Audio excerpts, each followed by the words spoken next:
మన ప్రభు అయిన క్రీస్తు యేసు ప్రశస్తమైన నామమున మీ అందరికీ శుభాలు. ఈ రాత్రి ధ్యానంలో శుభాలు తెలియజేస్తున్నాను. మన ప్రభు అయిన యేసు క్రీస్తునకు మహిమ ఘనత ప్రభావం ఆరోపిస్తూ ఉన్నాను. విలాప వాక్యముల గ్రంథము 1వ అధ్యాయము 12వ వచనం దయచేసి ఎవరైనా చదవండి. విలాప వాక్యముల గ్రంథము 1వ అధ్యాయము 12వ వచనం. త్రోవను నడుచువారులారా ఈలాగు జరుగుతూ చూడగా మీకు చింత లేదా? యెహోవా తన ప్రచండ కోపదినమున నాకు కలుగజేసిన శ్రమ వంటి శ్రమను మరి ఎవరికైనా కలిగినదో లేదో మీరు నిదానించి చూడుడి. ప్రార్థన చేస్తున్నాము. మహాపరిశుద్ధుడేవును మహాభరణుడైన మా పర్లకు తండ్రి, ఈ రాత్రి సమయంలో మరి యొక్క వెంటలోని మరి యొక్క రాత్రి ధ్యానమునకు మమ్మల్ని చేర్చినందుకై స్తోత్రములు. మీ పరిశుద్ధ సన్నిధి కొరకు స్తోత్రములు. ఈ దినము మీరు మాకు అనుగ్రహించిన పాఠములకు కూడా స్తోత్రములు తెలుస్తూ ఉన్నాము. మా ప్రభువ కల్వరిలో ప్రభువ మీ యొక్క శిలువను మోసుకొని వచ్చి అక్కడ ప్రభువ శిలువ వేయబడి తండ్రి శిలువలో అనుభవించుతున్న బాధలైన ప్రభావ మేము జ్ఞాపకం చేసుకోవడానికి మీరు అనుగ్రహించిన ఈ ప్రశస్తమైన సమయంలో కృతజ్ఞతలు తెలుస్తూ ఉన్నాము. వాక్యంలోనికి మేము వెళుతుండగా తండ్రి, వాక్యము నీది, మేము నీ వారము ప్రభు. వాక్యమే నీవై అన్నావు. మా మధ్య సంచరించుతూ ప్రభు మాకు వాక్యము ప్రకటించి మా ఆత్మలను సేదరించి ప్రభు మీ నిండైన దీవెనలు మాకు అనుగ్రహించి మా గ్రహములకు పంపించమని యేసయ్య నామమున అడిగి వేడుకొనుచున్నాము తండ్రి. విలాప గ్రంథకర్త అయినటువంటి ఇర్మియా రాస్తూ ఉన్నాడు. త్రోవను నడుచు వారులారా ఎలాగ జరుగుతా మీకు చింత లేదా? యెహోవా ప్రచండ కోపదినము అని వర్ణిస్తున్నాడు. ఆ దినాన్ని త్రోవను నడిచేవారు. మనం ఒకసారి క్రీస్తు ప్రభు యొక్క శ్రమలను ధ్యానిస్తూ ఉన్నప్పుడు ఎక్కువగా శిలువ దగ్గర నిలబడి ఆయన అపహసించుతున్నటువంటి పరిస్థితిని మనం గమనిస్తూ ఉన్నాము. ఎక్కువగా ఈ వారం రోజుల నుండి ఎక్కువ అపహాస్యము అనేటటువంటి దాని కూడా మనం ఎక్కువ వింటూ ఉన్నాము. అయితే ప్రవక్త రాయిస్తున్న విధంగా యెహోవా ప్రచండమైనటువంటి కోపదినం. ఎందుకు యెహోవాకు ప్రచండమైనటువంటి దినం యొక్క ఆ పరిస్థితి అంత ప్రచండంగా ఎందుకుంది అని మనం ఒకసారి ఆలోచించినట్లయితే, పాత నిబంధన ఆదికాండము 3:15 మొదలుకొని మలాకి గ్రంథము వరకు ఉన్నటువంటి మలాకి గ్రంథములో 4వ అధ్యాయంలో నీతి స్త్రీకి మీకు వివరకు ఉదయించను, అతని రెక్కల క్రింద మీరు ఆరోగ్యము పొందుకుంటారు అనేటటువంటి ఆ యొక్క ప్రవచనం వరకు ప్రవచనముల వృక్షముగా మనకు పాత నిబంధన కనబడుతూ ఉంది. ఇందులో చాలా ప్రవచనాలు జరిగిపోయి ఇంకా జరగాల్సినవి చాలా ఉన్నవి.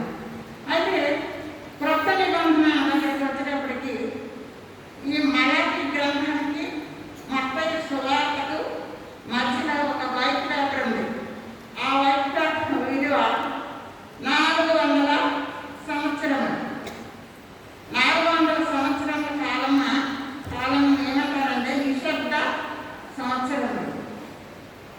మలాకి ప్రవక్త ప్రవచించినటువంటి ప్రవచించిన ప్రవచనముల తర్వాత 400 సంవత్సరములు మౌనంగా ఉన్నటువంటి పరిస్థితి గమనించాలి.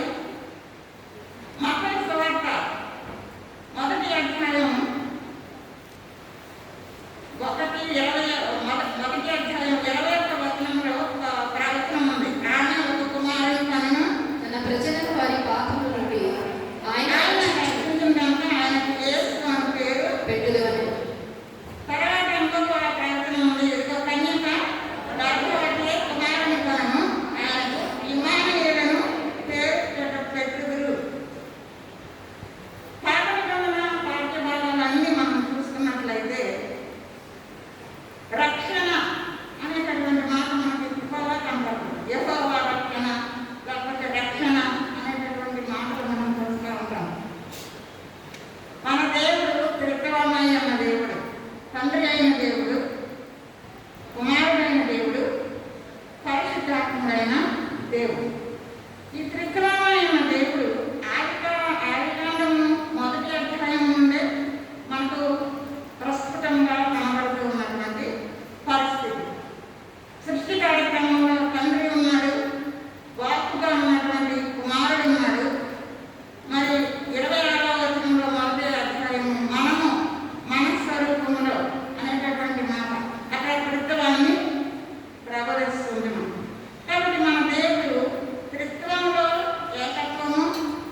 అనేటటువంటి లోకంలో ప్రవేశించింది.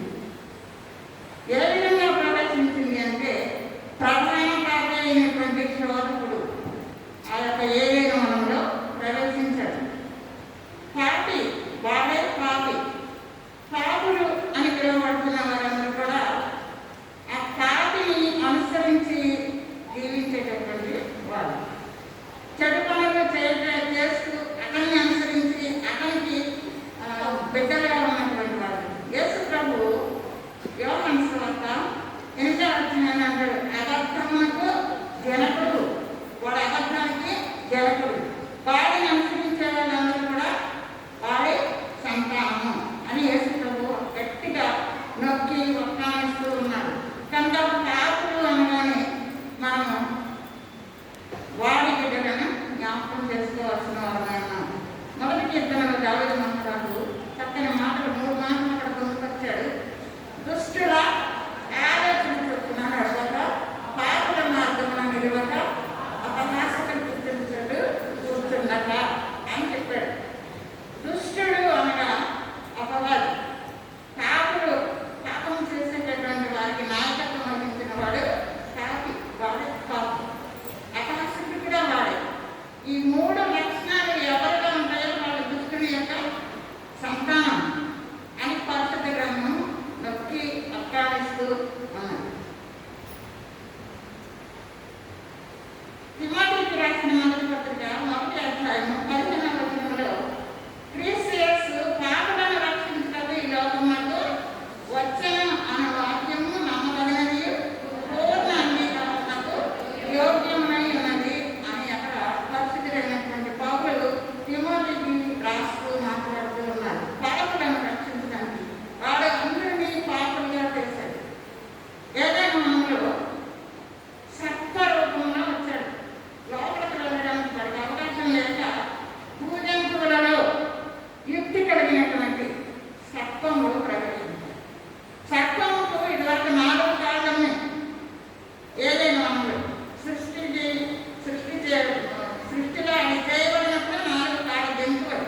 కానీ ఎప్పుడైతే దుష్టుడు ఆ జంతువులో ప్రవేశించాడో అప్పుడు సత్వంగా అది మారుతుంది.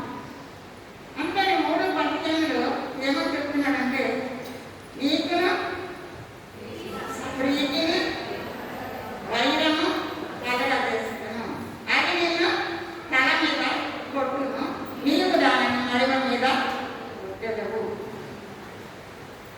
మనం ఇప్పుడు ఈ 2 ధ్యానంలో ఉన్నాము. ప్రతి దినము కూడా ఆ విషయమై మనకు బోధింపబడుతూ ఉంది. అయితే ఇవాళ ప్రారంభంలో వచ్చేటప్పటికీ మనకి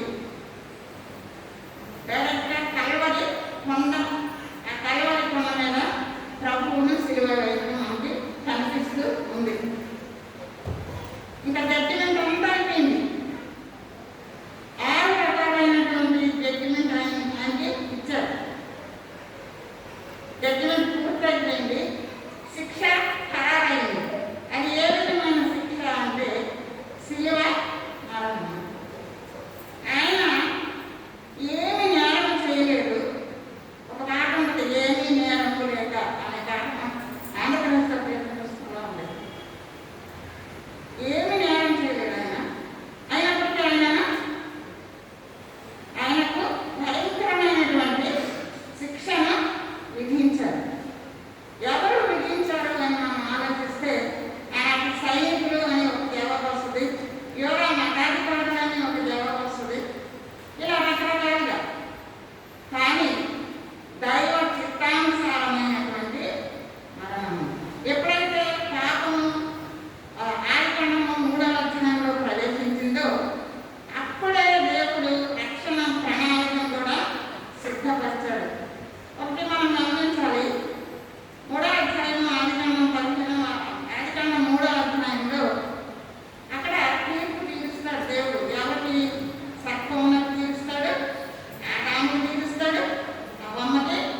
నిజంగా నాకు అవగాహన లేదు, కానీ జంతువు చంపబడింది, అక్కడ రక్తము చిందించబడింది.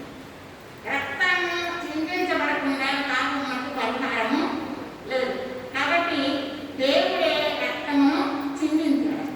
ఆయన ప్రధాన యాజకునిగా అక్కడ రక్తాన్ని చిందించి వారి పడవున్నట్టు పాప పరిహారాల బలి అక్కడ జరిగింది.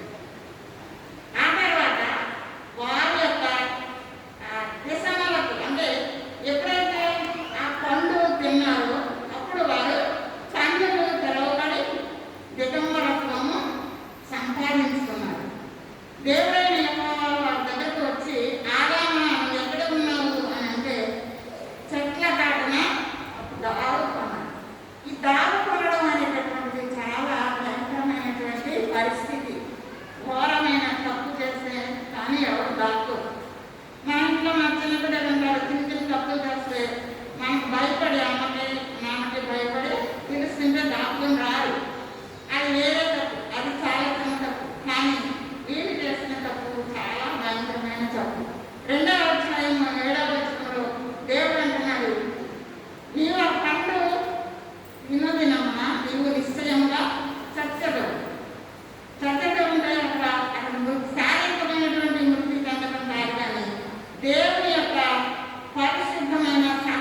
విషయాలు చెప్తూ ఉన్నాడు.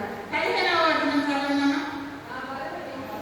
నా బలము ఎండిపోయి చిల్ల పెంకు వలె ఆయను. చిల్ల పెంకు వలె ఆయను. నా నాలుక నా దవడను అంటుకొని ఉన్నది. నా దవడను అంటుకొని ఉన్నది.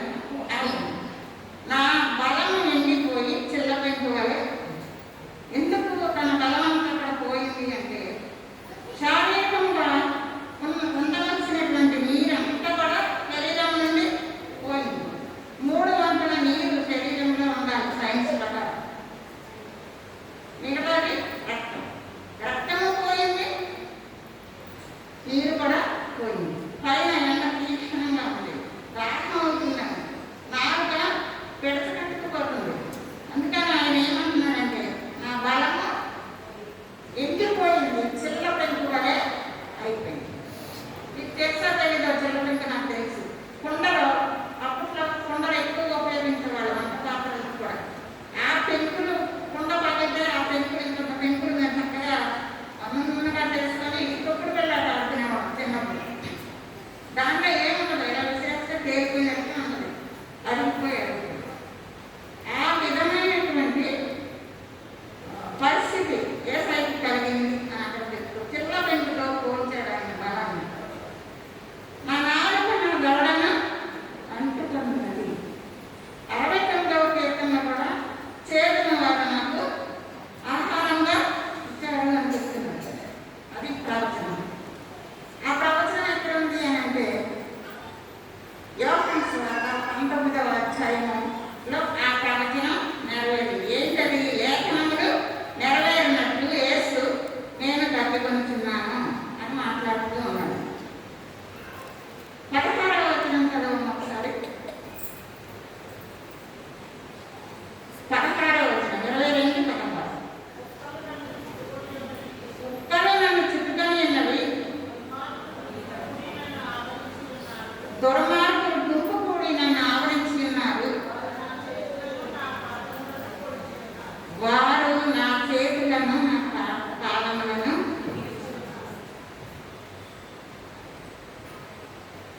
మనం ఒక పాట పాడుకుంటాం, దేవుని ప్రేమ చేతుల కడలోను రారాజు చేరమే కురుకొందెను, పాతకులు కొట్టినారే పరిశుద్ధ నీతిగా మోర్వలేక, పరిశుద్ధ నీతిగా మోర్వలేక, దేవుని ప్రేమ ఇదిగో.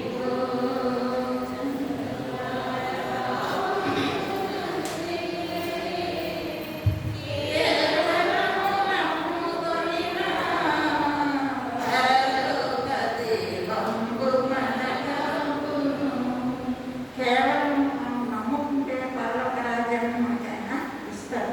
నీ కొరకు నా కొరకు చేతులలో కాళ్ళలో పాదములలో మేకులు ఎంత చక్కని పాట దేవుని మొత్తం ఆయన దివ్య చరిత్రంలో పాటలు. అదే ఇక్కడ ఆయనను కల్వరికి తీసుకొని వచ్చి ఉదయం 9 గంటలకు ఆయన సిలువ వేశారు. సిలువ అంటే చాలా అది శాపగ్రస్తమైనటువంటి పరిస్థితి. ఎక్కడ పశ్చిమ దేశం నుండి వచ్చినటువంటి శిక్ష. రోమా ప్రభుత్వం బాగా అమలు చేసింది ఆ శిక్షను. ఏ నేరం చేయలేదు. 32వ వచనంలో ఉంది. లోకసభ 32వ వచనం ఒకసారి చదవండి.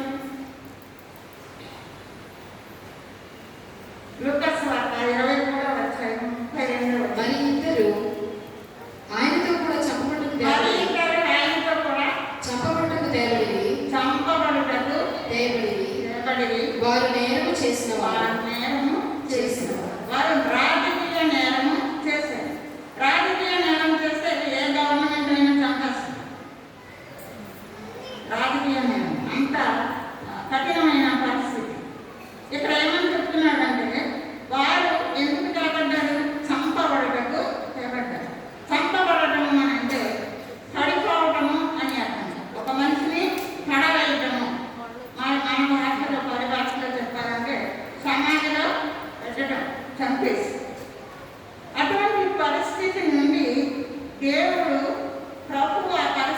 వచ్చినప్పుడు దేవుడు ఏం చేశాడు? ఆయన పైకి లేపాడు, పునరుత్థానుడుగా లేపాడు. పడిపోయినటువంటి ప్రభువుని పునరుత్థానుడుగా లేపాడు. సిలువలో ఆయన శ్రమను అనుభవించి పడిపోయాడు, అంటే చనిపోయాడు, చంపబడడానికి తీసుకొని వచ్చాడు. ఎంత భయంకరమైన మాట! ఏ తప్పిదము ఆయన చేయలేదు, ఆయన నోట ఏ కష్టం కూడా లేదు అని పేతురు చెప్తూ ఉన్నాడు. అలాంటి పరిస్థితిలో ఉన్నటువంటి ప్రభువును ఒక ప్రభుత్వంలో న్యాయం చేసినటువంటి ఆయన పరిగణించి మరణ శిక్ష విధించారు. అది మామూలు మరణం కాదు, శిలువ మరణం. రాజద్రోహి అన్నారు, మతద్రోహి అన్నారు ఆయన. ఇంకా మూడవది చెప్పండి, అది మీకు ఈ విధమైనటువంటి ద్రోహము ఆయన మీద మోపి శిలువ వేసినప్పుడు ఆయన శిలువలో పలికినటువంటి మొదటి మాట, తండ్రి వీరేమి చేయించున్నారో వీరు ఎరగరు కనుక వీరిని క్షమించు. మనం నోటితోటి చక్కగా వదిలేస్తా ఉంటాం, క్షమించు, సారీ అంటాం. నేను అనుకుంటాను ఎప్పుడు సారీ చెప్పినంత మాత్రంలో మనం పలికిన కఠోరమైన మాట విలువ వెంట తీసుకోలేము. ఆ విలువ అలాగే ఉంటుంది, అవతల వ్యక్తి బాధపడుతూనే ఉంటాడు. నేను ఎప్పుడు అదే అనుకుంటాను, సారీ చెప్పినంత మాత్రం. క్షమించు అనేటటువంటి మాట మనం అంటాం తేలిక, క్షమించు, క్షమాపణ అధికారి, కానీ క్షమించుట అనేటటువంటి చాలా ఉత్కృష్టమైనటువంటి క్షమించుట, విమోచించుట, బానిసత్వం నుండి విమోచించుట, అమ్మబడినటువంటి వారిని విడిపించుట, బంధింపబడిన వారిని విడుదల చేయుట. యేసు ప్రభు అందుకే వచ్చాడు. 42 ఎల్కే గ్రంథం 42లో కూడా సేవకుని యొక్క సేవకుని యొక్క పరిస్థితిని దేవుడే అక్కడ వివరంగా చెప్పాడు. 42వ అధ్యాయంలో 61వ అధ్యాయంలో ప్రభువుని దేవుడు ప్రవక్తగా ఎంపిక చేసుకుని ఈ విధమైనటువంటి ఉద్యోగాన్ని ఆయనకు అప్పగించాడు. బంధింపబడిన వారిని విడుదల చేయడానికి. అక్కడ మరి గుడ్డి వారికి చూపు, గుడ్డి వారికి 35వ అధ్యాయంలో కూడా చక్కని మాటలు అక్కడ రాయబడుతున్నాయి ఆయన గురించి. వీటన్నిటి నుండి విడుదల చేయాలి. ఆ విడుదల చేయడమే క్షమించుట. చాలా ఉత్కృష్టమైనటువంటి మాట. కొరింథీయులకు రాసిన పత్రిక, మొదటి పత్రిక 6వ అధ్యాయం 20వ వచనం చదవడం. కొరింథీయులకు రాసిన మొదటి పత్రిక 6వ అధ్యాయం. విలువ పెట్టి కొనబడిన వారు కనుక మీ దేహముతో దేవుని మహిమపరచుడి. మీరు మీ దేహముతో దేవుని మహిమపరచుడి. మనము విలువ పెట్టబడి ఒక విలువ మన వరకు పెట్టబడి ఉన్నది. ఆ విలువతో మనం కొనబడి ఉన్నాము. ఆ విలువ ఎంత తెలుసా? యేసయ్య ప్రాణం, అంటే యేసుక్రీస్తు కార్చినటువంటి పరిశుద్ధమైన రక్తం. మీరు మీ సొత్తు కాదు, మీరు విలువ పెట్టి కొనబడిన కాదు.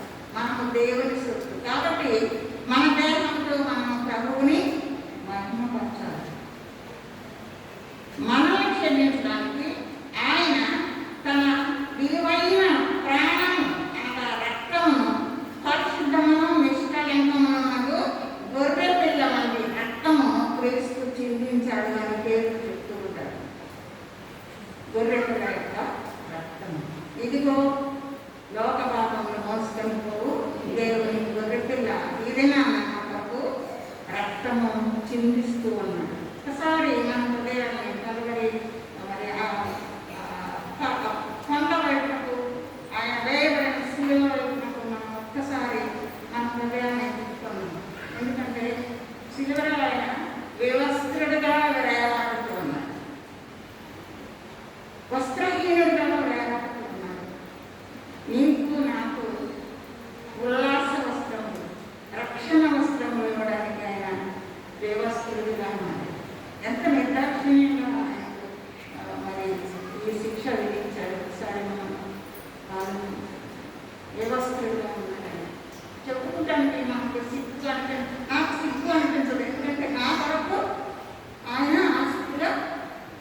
ప్రతి ఒక్కరు కూడా అదే భావించారు. ఆ తర్వాత 35వ వచనంలో ఏమన్నాము? 35వ వచనంలో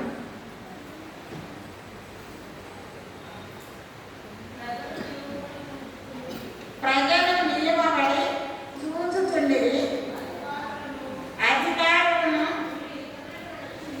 వీరు ఇతరులను రక్షించను, వీరు దేవుడు ఏర్పరచుకున్న క్రీస్తు అయ్యాడట, తన్ను తాను రక్షించుకొనునని అపహారం చేశాడు. అపహాస్యం చేశాడు. సైనికులు కూడా ఏమని అపహాస్యం చేశారు? యూదుల రాజని అపహాస్యము చేశారు. ఒకటి జ్ఞాపకం చేస్తున్నాను, దేవుడు నిన్ను వలె నీ పొరుగు వారిని ప్రేమించు అన్నాడు. 10 ఆజ్ఞల్ని 2 ఆజ్ఞలుగా గురించి మొదటి ఆజ్ఞ దేవుని ప్రేమించమన్నాడు, రెండవ ఆజ్ఞ నిన్ను వల్ల నీ పొరుగు వారిని ప్రేమించమన్నాడు. నిన్ను వల్ల నీ పొరుగు వారిని ప్రేమించమని చెప్పిన దానిలో అపహాస్యం చేయడానికి భయంకరమైన నేరం దేవుని దృష్టిలో. కొంతమంది అదేవిధంగా అపహాస్యం చేస్తూ ఉంటారు. ఆనాడు ప్రభువుని కలిగినారు, మనం కూడా చేస్తాము. అది దేవుని యొక్క పరిస్థితిలో చాలా భయంకరమైన నేరం. సామెతల గ్రంథము 19వ అధ్యాయము 29వ వచనంలో ఒక చక్కని మాట సొలొమోను మహారాజు అక్కడ రాశాడు. చదవండి. సామెతల గ్రంథము అపహాసకులకు తీర్పులను బుద్ధిహీనుల వీపులకు దెబ్బలను నియమింపబడినవి. అపహాస్యం చేసేవారు అనుకుంటారు, వాళ్ళని అనేసేసానే మాట. అపహాస్యం అంటే ఏంటి తెలుసమ్మా? సిగ్గుపరచుట, అవమానించుట. అందరికీ ఎదురవుతుంది ఆ పరిస్థితి. సిగ్గుపడటం, అవమానించబడటం, చాలా మానసికంగా కృంగిపోతాం. మానసికంగా కృంగిపోయే పరిస్థితి మనకి మానవ మాత్రం మనకి ఆ విధంగా ఉన్నప్పుడు మరి ఆయన సృష్టికర్త సమస్తము పరిపాలించేటటువంటి రాజు ఆయన ఎంత కృంగిపోయి ఉంటాడు. ఒక్కసారి మనం ఆలోచించాలి. కలవరి అని అంటాం. కలవరిలో ఎంత దారుణమో మనకు తెలుస్తుంది. ఒక్కొక్క మాట ఒక్కొక్క ప్రసంగం ఉంటుంది. కలవరి ఆ విధమైనటువంటి అపహాస్యం ప్రభు పొందాడు. ఈ మధ్య కాలంలో ఎక్కువగా మనం అపహాస్యం, మన శనివారం కూడా మనకు చాలాసార్లు అపహాస్యం గురించినటువంటి రెఫరెన్స్లు తీసుకుంటుంది. చాలా భయంకరంగా ఉంది. దేవుని దృష్టిలో చాలా ఘోరమైన నేరం. అందుకని మొదటి కీర్తనలో అంటాడు, అపహాసకుడు కూర్చుండు చోటను కూర్చుండవద్దు. వద్దు అంటే వద్దంటే వద్దు. దుష్టుని ఆలోచించుకుని కూడా నడవకూడదు. కాపుడు మాత్రమే నడవకూడదు. ఇదంతా చేరిక మరణం వచ్చినటువంటి దుస్థితి ఏంటి అంటే దైవ కుమారుడు సిలువ వేయబడ్డాడు. నీ కొరకు నా కొరకు వేలాడుతూ ఉన్నాడు. మన ఇంటికి నీ ఆకాశానికి మధ్యలో ఆయన కాపాడుతున్నాడు, వేలాడుతూ ఉన్నాడు. ఆయన చిందించిన రక్తము మనం ప్రతి పాపం నుండి మనలను విడుదల చేస్తుంది.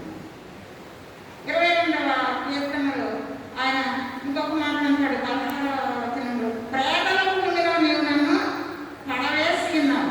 ప్రేతల భూమిలో నీవు నన్ను పడవేసి ఉన్నావు. అది ప్రేతల భూమి అని చెప్తూ ఉన్నాడు యేసులో. ప్రేతల భూమి. ప్రేతలు అంటే చనిపోయినటువంటి ఆత్మలు. ప్రేతలు నిన్ను స్థుతించిన మన్ను నిన్ను స్థుతిస్తుందా? ప్రేతలు నిన్ను స్థుతిస్తారా? మేమే కదా నిన్ను స్థుతించేది అని దైవవాక్యం ఉంది. శాంతిని గారు చాలాసార్లు ఈ మాట నాకు అంటా ఉండేవారు. అమ్మ ఈ మాట అంటే నాకు చాలా ఇష్టం అని చెప్పేవారు శాంతి. నిజమే, ప్రేతలు దేవుడిని స్థుతించలేదు, మన్ను స్థుతించలేదు. సజీవంగా ఉన్న మనమే దేవుడిని స్థుతించవాలనే ఉన్నాము. ఆ యొక్క సత్యాన్ని గమనించవలసిన వారమే. ఈ విధమైనటువంటి పరిస్థితి వారు 23వ అధ్యాయంలో నా వస్త్రముల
చెప్తున్నాడు. ఏమని చెప్తున్నాడంటే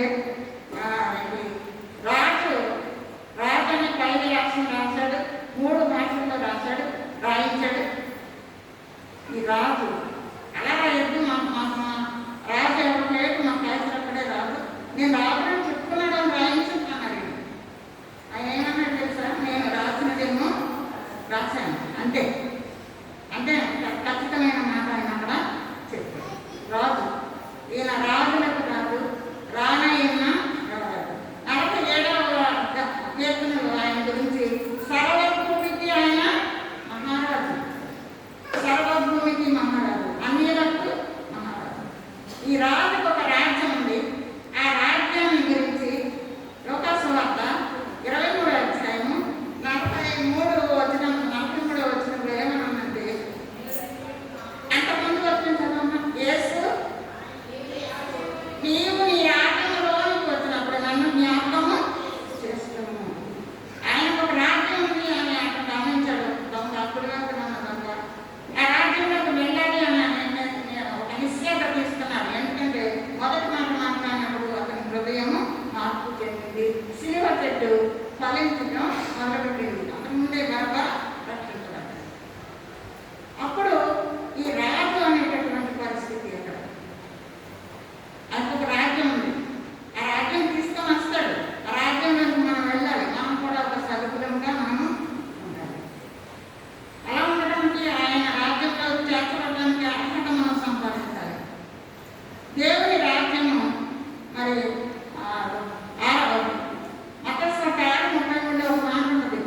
ముందు మన శరీర అవసరతల పరిస్థితులన్నీ తెలియజేసిన తర్వాత ప్రభు అంటాడు, ఇవన్నీ మీకు కావాలని మీకు పరలోకంలో మీ తండ్రికి తెలుసు, కానీ మీరు ఒక పని చేయాలి. ఏంటంటే ఆయన రాజ్యమును నీతిని మొదట వెతకండి. ఇవన్నీ అప్పుడు ఇవన్నీ మీకు వాటితో పాటు ఇవి కూడా మీకు అనుగ్రహించబడతాయి అని చక్కని మాట కూడా చెప్పాడు. ఆయన రాజ్యాన్ని నీతిని మనం వెతికితే ఆయన రాజ్యంలో మనము చేర్చబడతాం. కొలసీ పత్రిక 1వ అధ్యాయం 14వ వచనం చదవండి.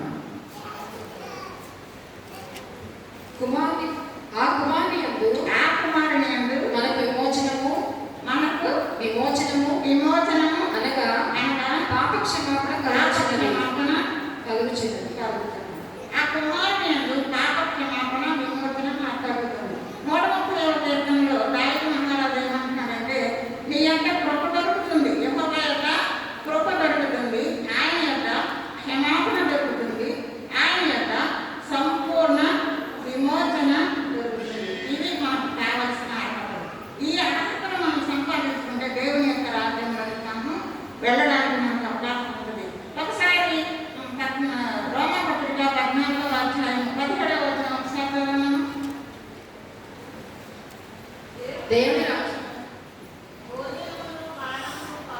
దేవుని రాజ్యము భోజనమును పానమును కాదు కానీ నీతియు సమాధానమును పరిశుద్ధాత్మయందలి ఆనందమునై ఉన్నది.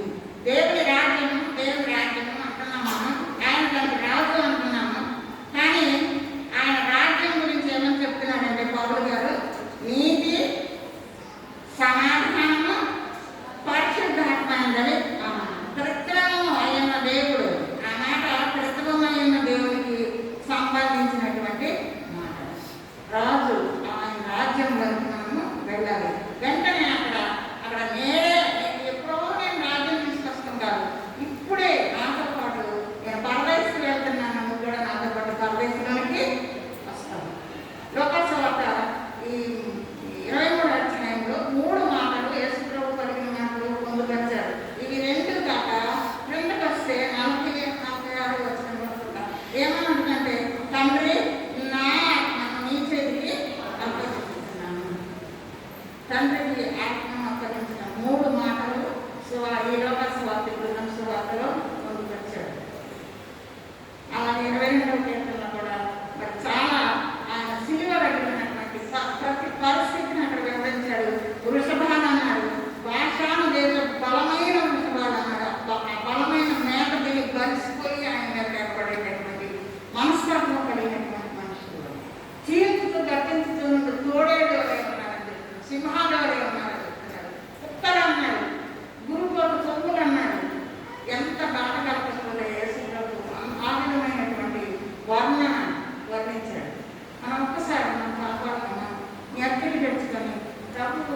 శిలువ వేయబడిన ఆ పరిస్థితి, ఆ కలవరి కొండ దగ్గరికి వెళ్ళి మన హృదయాన్ని కుమ్మరించుకొని శాపగ్రస్తమైన ఆ కొండ ఏ విధంగా మరి ఆశీర్వాదం కొండగా మారిందో ఆ విధమైనటువంటి ఆశీర్వాదాన్ని మనం కూడా పొందుకోవడానికి ఆయన యొక్క కృప కొరకు వేడుకున్నాం.